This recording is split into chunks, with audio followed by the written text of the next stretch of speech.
Dicen que el mundo se divide entre los que escuchan y los que saben leer. Saben leer el silencio, pero en este país el silencio no solo es ausencia de sonido, es también ausencia de oportunidades, de accesibilidad, de derechos. ¿Te has preguntado alguna vez cómo sería tu vida si el sistema entero, la escuela, el gobierno, los trámites, las conversaciones cotidianas estuvieran diseñadas para una lengua que no conoces? Hoy millones de personas sordas en México enfrentan ese muro invisible, uno que no se ve, pero que se siente en cada aula, en cada trámite, en cada espacio donde las manos no hablan y la lengua de señas no siempre existe para el resto. Pero ¿es un reto individual o es una deuda colectiva? El sistema educativo está preparado para incluir realmente a todas las personas. ¿Saben los docentes cómo enseñar cuando la palabra no viaja por el oído, sino por los ojos y las manos? ¿A qué se enfrentan madres y padres cuando descubren que el mundo se debería ofrecerle a sus hijos viene con subtítulos? Hoy, en Entre Realidades, abrimos esta conversación incómoda pero urgente, porque mientras no todas las infancias tengan acceso pleno a la educación, a la cultura, a la vida, el silencio no solo es una condición, sino una condena que el sistema sigue dictando. Bienvenidos a Entre Realidades. En México, unas 700,000 personas sordas forman parte del 12.1% de quienes tienen una discapacidad auditiva, según el INEGI en el censo 2020. Solo 21 de cada 100 personas sordas entre los 3 y los 29 años asisten a la escuela. En el ámbito laboral, cerca del 29.9% de esta población es económicamente activa, evidenciando la dificultad para acceder a un trabajo digno y bien remunerado. La tecnología ha sido una herramienta que los ha beneficiado con el uso de dispositivos como aplicaciones de conversión de voz a texto. Sin duda, garantizar sus derechos implica construir entornos verdaderamente accesibles e inclusivos. Hoy tenemos el privilegio de compartir esta conversación con dos voces imprescindibles cuando precisamente hablamos de comunidad sorda y de educación. Nos acompaña Yair Alejandro Rodríguez Moreno, líder y activista sordo, fundador de la comunidad sorda de Hermosillo y San Luis Río Colorado. Es licenciado en educación especial y ha impulsado proyectos clave como el primer Congreso del Sordo en Sonora y la Semana Internacional de las Personas Sordas. Su lucha diaria es lograr inclusión educativa, social y laboral para la comunidad sorda. También nos acompaña el maestro Álvaro Córdoba Mendoza, docente en matemáticas con 25 años de experiencia y primer maestro de apoyo en USAER, en secundaria en Sonora. Con maestría en educación y formación docente, ha llevado su conocimiento sobre educación para personas sordas y la lengua de señas mexicana a escenarios estatales, nacionales e internacionales. Estoy muy emocionada, de verdad, de tener aquí a un joven incansable que yo creo que me ha impactado mucho la forma de ver el activismo, ¿no? Ese activismo que debe de ser eso, incansable, inspiracional. Y para mí es eso, una inspiración. ¿Cómo estás, Yair? Yo muy bien, gracias. La verdad estoy muy contento hoy por platicar contigo, Mariana, en esta entrevista y bueno, poder compartir pues también nuestras actividades, lo que hacemos las personas sordas en conjunto, todas las cosas que hacemos. La verdad estoy muy contento de compartir esta información. Qué bueno, y de verdad es un gustazo tenerte aquí. Creo que todos aprendemos muchísimo de tu lucha diaria, pero sobre todo creo que este es un espacio que también busca indagar, como lo decimos desde siempre en este programa, esas situaciones que muchas veces no se ven, ¿no? Lo que incomoda, pero lo que más dice a veces. Y yo quiero preguntarte a ti, ¿cómo ha sido tu vida desde chiquito, desde niño, siendo una persona sorda? ¿A qué desafíos te has tenido que enfrentar tu familia desde los inicios, ¿no? Al meterte en una escuela, por ejemplo? ¿Cómo ha sido ese camino que a veces tiene sus altas y sus bajas? ¿Qué has aprendido tú? Ok, muy bien. Quisiera explicar que el tema de la cultura sorda, porque mira, vivir como persona sorda, crecer como persona sorda, desarrollarse como persona sorda, participar dentro de la familia, en casa, Lo más importante es tener una comunicación con los papás, pero la mayoría de los papás no saben señas y esa es la primera dificultad, es la primera barrera, que la familia, los padres tienen que esforzarse por aprender lengua de señas para comunicarse y animar a todo eso. Eso es lo que yo hago, yo animo, ¿no? Y fuera de casa es como aprender a interaccionar con distintas personas, con distintos lugares. A veces los lugares no tienen accesibilidad y eso es una dificultad. Por ejemplo, adentro de las escuelas existen maestros que saben señas y maestros que no saben señas. Entonces también ese es un problema porque muchos niños sordos ahorita, que digamos está de moda ir a las distintas escuelas regulares porque quieren estudiar, pero los maestros no están preparados. Hay algunos que ya sí están preparados, pero otros no. Entonces eso es, yo también me autoanalizo en mis dificultades, en mis luchas, en mis barreras que tuve que vencer, en cómo tuve que decidir como persona sorda para vivir estas experiencias y comentarlo con otros sordos, ¿no? Entonces, lamentablemente vi cómo algunas familias no apoyaban, otras familias sí apoyaban, y eso es lo que dialogamos en nuestra comunidad sorda, ¿no? Cómo resolver esta problemática, y en nuestras reuniones dialogamos de cómo podemos ayudar a abrir estas oportunidades. Yo, como persona sorda, creo que es importante hacer algo, moverse para abrir nuevas oportunidades, porque después vamos a empezar a trabajar por los niños para que tengan un mejor aprendizaje. Las futuras generaciones, que son los niños, ya han aprendido la lengua de señas mexicana, se comunican en lengua de señas mexicana y después aprenden a leer y escribir el español.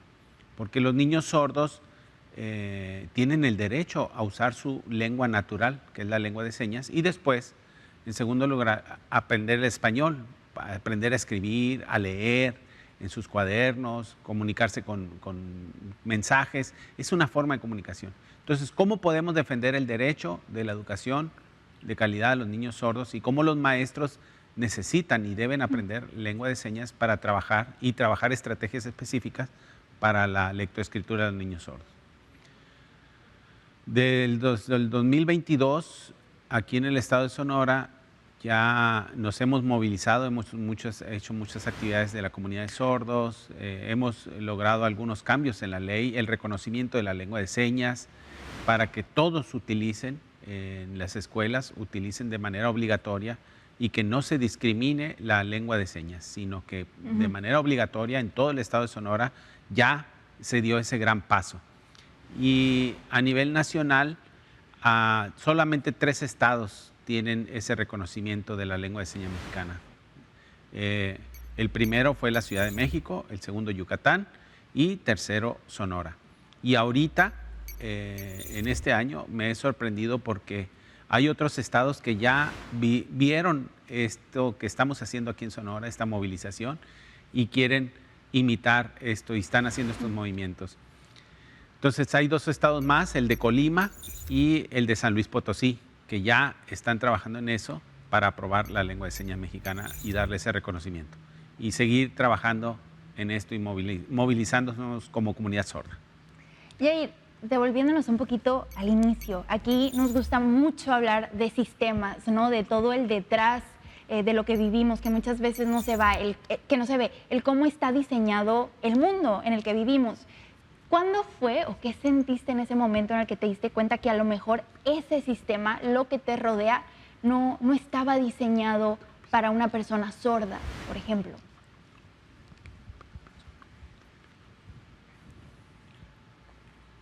Bueno, voy a explicar de manera breve cómo me di cuenta de cómo las cosas les faltaba esta accesibilidad. Yo nací en Ciudad Obregón.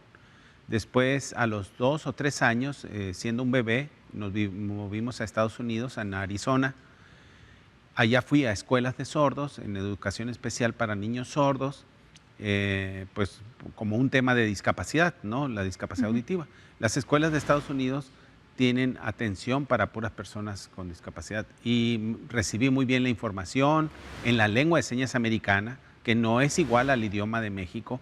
Son lengua de señas americana diferente a la lengua de señas mexicana. Estados Unidos utiliza su propio idioma. Entonces yo aprendí ese idioma primero y después aprendí tardíamente el español aquí. Bueno, pues para mí fue primero la lengua de señas americana y luego el inglés leído y escrito. Me prepararon muy bien, con muchas estrategias para aprender a leer y escribir, y tuve experiencias distintas de interacción social, como los deportes y distintos eventos donde hay mucha accesibilidad. Después me tuve que mover a Estados Unidos, a México, perdón, y ya tenía 15 años. Entonces, al entrar a las escuelas de aquí, me di cuenta de cómo había cosas que hacían falta que allá sí tenía. Entonces, vi que era una situación grave, porque entonces, ¿dónde está la participación de las personas con discapacidad? Estaban rechazadas, no había participación. Yo como joven no podía hacer nada, la verdad. Entonces, yo no sabía español, para empezar, no conocía la cultura mexicana, entonces apenas empezaba a interactuar. Poco a poco me fui dando de esto. Decidí estudiar educación especial para ser maestro de educación especial, y entonces empezamos a difundir esta información, empecé a hacer sensibilización de cómo hacía falta para que los niños sordos realmente se desarrollaran y que tuvieran un mejor futuro, y desde la perspectiva de los derechos de ellos. Entonces, ¿cómo proteger esos derechos? Y aquí en Hermosillo, pues siento que todavía falta, que no hemos hecho lo suficiente, que sigue siendo falta algo. Por eso seguimos invitando a personas sordas, a jóvenes de distintas experiencias para trabajar, y nosotros decidimos llamarnos así, Comunidad Sorda de Hermosillo, y es cuando hicimos las propuestas de distintas actividades, congresos, talleres, cursos, distintos. Por ejemplo, hemos buscado a personas especialistas en los derechos para hacer pues algunas marchas, luchas, y que la sociedad aprenda a través de esta difusión de la información. Y en mi opinión, creo que lo mejor que hemos hecho son cursos, talleres, donde hemos invitado a personas y poco a poco han ido aprendiendo y se han ido sensibilizando y abriendo a esta nueva conciencia, y estamos trabajando en eso, en la difusión, y lograr un cambio de conciencia y ayudar a la comunidad sorda, porque, por ejemplo, las leyes que ya reconocen a la lengua de señas mexicana en Sonora, pues fue un paso muy importante, ¿no? Y los próximos pasos, pues faltará adecuar la educación en esos temas de accesibilidad, y porque la educación para los niños sordos, el aprendizaje de la lengua de señas, de la lectoescritura del español, que sí lleva un trabajo, debe de estar basado en un enfoque bilingüe, bicultural, porque es importante para la educación sorda. Es importante remarcar ese tema de que los jóvenes sordos, los niños sordos pueden aprender, y eso les va a abonar a su vida independiente para accesar a la universidad, a los trabajos. Y cuando un niño se le priva de la lengua de señas y que no hay esa estimulación, entonces los jóvenes pierden sus oportunidades de estudiar en niveles superiores, de movilizarse. Entonces, ¿cómo podemos alcanzar esos logros? Movilizando y creando oportunidades para que los papás y la familia que tienen hijos sordos se interesen, se solidaricen con esta causa, también con los grupos de intérpretes que nos ayudan, como ahorita el maestro Álvaro lo está haciendo, ¿no? Que tienen su grupo de intérprete y nos ayudan en estas luchas y que se juntan. Entonces, los sordos también tenemos que luchar. Yo creo que son los 3 grandes grupos que deben de estar unidos por trabajar y alcanzar estos logros de la apertura de oportunidades. Sin duda, estoy como que me explota la cabeza de toda la información, y seguramente lo seguiremos profundizando. Pero ¿qué te parece si antes vamos a un corte y regresamos?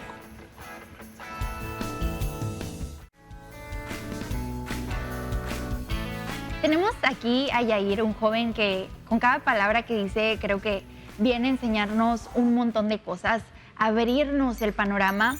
Y justamente, Yair, hablábamos hace ratito de estas situaciones que a ti te hacen pensar y, no sé, también como que caes en cuenta que a lo mejor el sistema no ha sido el diseñado para personas sordas, ¿no?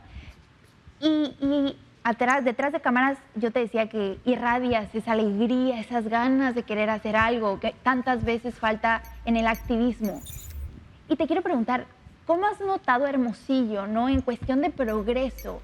¿Notas que hay gente apática en temas de la comunidad sorda? ¿Hay apatía? ¿Hay ganas de querer transformar, de querer, no sé, hacer un mundo a lo mejor más inclusivo?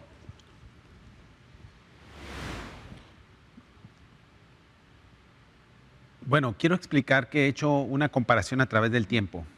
Mira, puedo decir que hace 10 años atrás, el 2010 a lo mejor, ahora el 2025, yo siento que como ciudad sí ha alcanzado algunas diferencias, porque digamos hace unos 10 años las personas pues no daban trabajo a las personas sordas no tenían muchas oportunidades de educación, algunas sí tuvieron, pero era muy poco.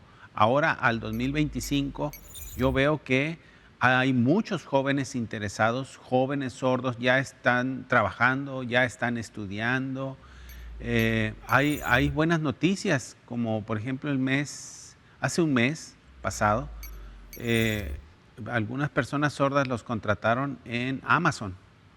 Wow. Entonces, antes no se permitía ese tipo de oportunidades y Amazon ha invitado y los ha incluido. Hay otras empresas, otras fábricas, instituciones que ya se han interesado por recibir e incluir a personas sordas. Entonces, para mí creo que sí se han dado pasos importantes y que hace 10 años creo que no se hubieran dado, ¿no? No había esa apertura. Entonces, creo que sí ha mejorado mucho. Y sobre la sociedad, las personas, digamos, oyentes, cuando ven a un sordo o a alguien de la comunidad sorda movilizándose, creo que sí hemos logrado captar la visibilización de parte de ellos en nuestro movimiento de sordos, porque distintas instituciones de gobierno, instituciones de la sociedad civil, han participado en nuestras conferencias, talleres, pláticas que compartimos con ellos sobre la discapacidad auditiva y la lengua de señas. Entonces los maestros están aprendiendo a comunicarse con sordos a través de la lengua de señas y ahorita ya muchas personas de la sociedad se han interesado porque ya veo a más gente que usa señas. Y en el tema de la discriminación creo que hay un pendiente sobre la educación.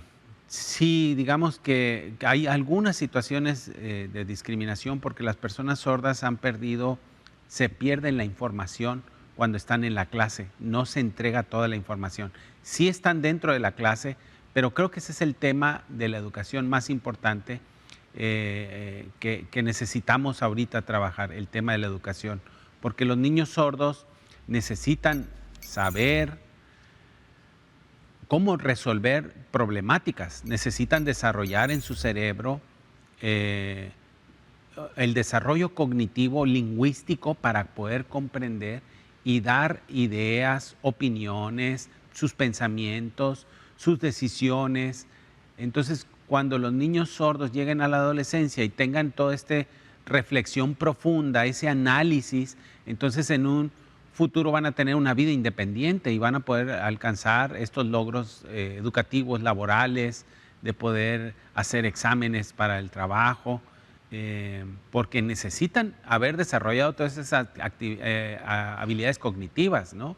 Entonces, creo que ese es el pendiente que ahorita tenemos y por lo cual estamos trabajando para en el futuro la comunidad sorda de Hermosillo. ¿Y cómo lo hacemos, Yair? Creo que una de los paradigmas más urgentes es tratar precisamente el sistema educativo, ¿no? Cómo se ha impuesto este sistema educativo. Para ti, que lo has vivido de primera mano, ¿para ti qué hace falta en ese sistema educativo? Hoy hay un dato que a mí me parece muy urgente de abordar, que es que de cada 10 maestros, 3 son formados para a lo mejor saber lengua de señas, ¿no? Entonces, ¿cómo empezamos ahora sí a meter como esta enseñanza en el sistema educativo? ¿Qué nos falta? Wow, es una pregunta muy interesante y difícil de responder, porque muchos maestros se han estado preparando, pero falta la difusión y cursos de lengua de señas en la licenciatura para prepararse para maestros con alumnos sordos que están en el programa de la licenciatura y las maestrías. No está eso. Entonces, creo que en eso debiera haber y considerarse una licenciatura en educación para niños sordos, que debieran las universidades ofrecer esa oportunidad, o en las escuelas normales, centros de formación para maestros, hay una licenciatura en educación, que haya una licenciatura en educación para sordos, porque los niños sordos pues necesitan estrategias específicas para poder progresar. Ahorita en Sonora hay un modelo de inclusión, ¿no? Está de moda hablar de inclusión y los maestros, por ejemplo, estudian matemáticas, estudian alumnos en secundaria, por ejemplo, tienen ahí y les enseñan y hablan. Y si está un alumno sordo, entonces, ¿qué hace el maestro? Debe saber lengua de señas para comunicarse con él y poder trabajar con todos los alumnos, con toda la diversidad de discapacidad que tenga y con los alumnos, a lo mejor con el espectro autista. También el maestro debiera estar preparado para ellos. Entonces, ahorita el tema de la inclusión es difícil, es un gran reto, porque los maestros deben de prepararse y estudiar en todos estos temas. Entonces, la problemática de la licenciatura, digamos, en matemáticas no enseña nada sobre discapacidad. O la licenciatura de los maestros, ¿cómo le van a hacer para aprender y resolver estas situaciones educativas? Es difícil, lo sabemos, pero he pensado que lo mejor es que las personas sordas nos reunamos con maestros y niños sordos y en una escuela, por ejemplo, para sordos, porque los maestros oyentes o maestros sordos podremos trabajar con la identidad sorda, con la comunidad sorda, organizar una propia escuela con los temas de discapacidad y los alumnos y maestros a través de la lengua de señas y el enfoque bilingüe, bicultural, y los alumnos, por ejemplo, del espectro autista, que tienen sus habilidades, sus capacidades para el trabajo, tienen sus características específicas, también debieran desarrollar un propio sistema para desarrollar esas habilidades. Entonces, a veces mezclarlos es una propuesta difícil de organizar bien el aprendizaje. Entonces, el tema de que el sistema educativo debe arreglar eso, de dónde viene, de dónde vamos a hacer que podamos resolver esto, es a través de propuestas legislativas en el Congreso, con lo cual nosotros ya hemos tenido pláticas con distintos diputados para defender el derecho a la educación, porque eso es lo que necesitamos. Necesitamos presupuestos, necesitamos para contratar maestros, para dar una atención adecuada a la discapacidad, escuelas, organización. Yo sé que eso requiere de inversión y requiere de presupuestos. Entonces, ¿de qué estamos hablando? De defender la educación y hacer tantos cambios, ¿no? Eso sí hace falta. Entonces, necesitamos hacer estas propuestas legislativas porque la ley no lo contempla. Entonces, esa es nuestra lucha, poder alcanzar este sueño. Y ahorita muchas personas, maestros, les gusta el tema de la inclusión porque los niños con distintas discapacidades están en las escuelas. Está bien, hagamos la prueba, pero creo que debemos darnos cuenta cuál es lo mejor para cada una de las discapacidades. Si alcanzan el logro educativo y si no, pues hagamos los cambios necesarios. Entonces la sociedad debe cambiar. Las personas sordas les gusta el tema de la inclusión porque también aprenden mucho. Y por ejemplo, cuando los sordos interactúan con los oyentes, preguntan por distintas palabras que no saben el significado de muchas palabras. Entonces el oyente puede ayudarle, puede compartir el idioma y eso es un beneficio en la interacción social. Pero algunos sordos no lo logran y tienen digamos, un retraso en el aprendizaje y en el desarrollo para aprender la lengua escritura, en su desarrollo cognitivo, que le va a ayudar al futuro y poder incluirse o integrarse a la sociedad. Entonces es difícil de explicar, pero yo cuando viví en Estados Unidos, en una escuela para sordos, únicamente que estábamos sordos, con maestros que eran especializados en enseñarle a sordos, me fue fácil aprender y me ayudó mucho a mí a prepararme para que a los 15 años estuviera yo aquí en Hermosillo, interactuar con los oyentes y yo tener ya un bagaje cultural con mucha información que ya había recibido. Y entonces eso me permitió movilizarme, moverme dentro de la sociedad y poder lograr un cambio de idioma que para mí era difícil al principio. Pero yo ya tenía las bases, gracias a la gramática y a las estrategias que utilizaron los maestros, de poder conceptualizar en otro idioma, y esa fue mi base para que con la interacción pudiera yo aprender y trabajar al igual que cualquier persona oyente. Entonces necesitamos hacer estrategias para ellos. Yair, gracias por todo lo que visibilizas y has visibilizado. Yo de verdad deseo, te aplaudo que lo sigas haciendo, que nos sigas enseñando tanto. Y ya para despedir este programa, porque se nos ha acabado el tiempo, espero tenerte aquí otra vez para seguir eso, ilustrando tanto. Pero quiero que me enseñes a decir gracias, porque es lo que tengo para ti. Mucha gratitud. Así que dime cómo se dice gracias. Para toda nuestra audiencia, muchísimas gracias. Muchísimas gracias por estar aquí. Aprendimos muchísimo de ti. Gracias por toda tu labor. Y a la gente allá en casita que nos ve, muchísimas gracias por estar en otro episodio de Entre Realidades. Nos vemos pronto. Gracias, Yair.